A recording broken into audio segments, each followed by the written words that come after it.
Ohio State's not always been kind of a quarterback destination over the years. That has seemingly changed very much the last few years. They have two of the best in the country in the 2020 and the 2021 recruiting class lined up.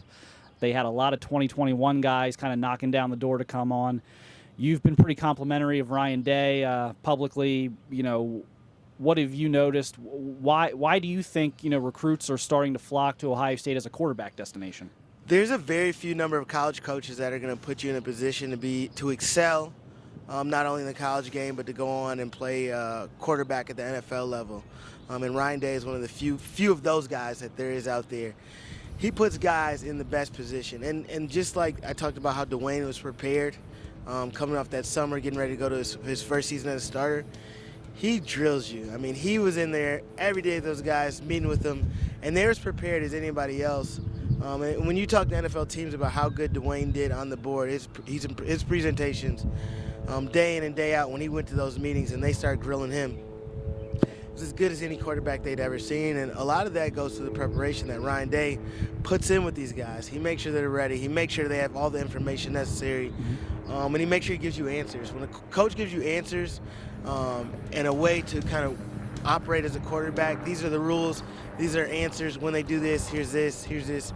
It makes the game so much easier. Quarterback is the hardest thing in all of team sports to do. And he puts you in a position to be successful. And the concepts that you're going to run in college are going to be the same that you're going to be running in the NFL.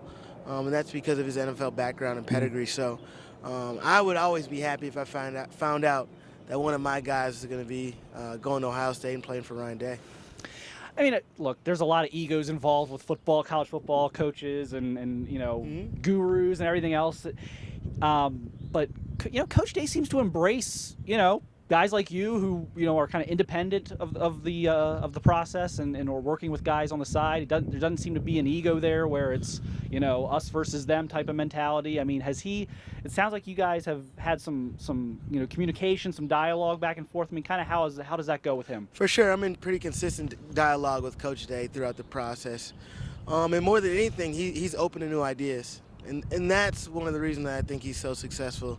He's not so rigid that he thinks he has all the answers. He's always bouncing things off you. You can bounce things off him.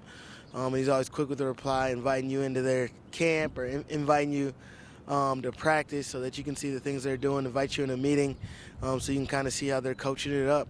It's helpful in that way that he wants you to be on the same page with him and his staff, so when his guys come out to see you, you can be as helpful to them and their program and make sure you're helpful to the guy who's coming out to see you so that he can be performing at a high level and he can be ready to go when he steps on the field for the Ohio State Buckeyes.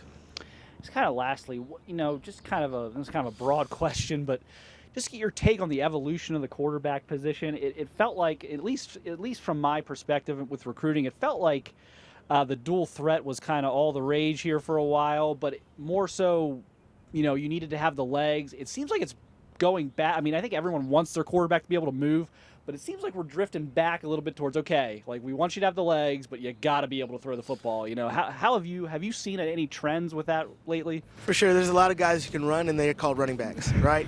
A quarterback's got to be able to win the ball, being able to throw the football. When it's 3rd and 7, they're giving you zone coverage. You're not going to be able to run all the time and pick up the first down. So if you don't have somebody who's truly a gifted thrower, who can make all the throws that you need, at the big schools like the Ohio States, other schools like that, you want a guy who can do that. Now, we would love for them to be able to add to the offense with their legs. If they go to man-to-man on 3rd down, and they can extend the play, they can get a first down, or we can throw in a couple wrinkles with a couple zone reads, and those guys get the ball and create a big play there, that's great as well. But the first things first is when we're on the field and we got to throw the ball and we've got to attack guys downfield, piercing throws, up and down balls, those type of things that kind of separate the kind of quarterbacks from the real quarterbacks, those are the guys that you have to have. And those are the guys who are going to help you win not only your conference but national championships. So the schools that are looking for those things, those are the quarterbacks that they're going to get.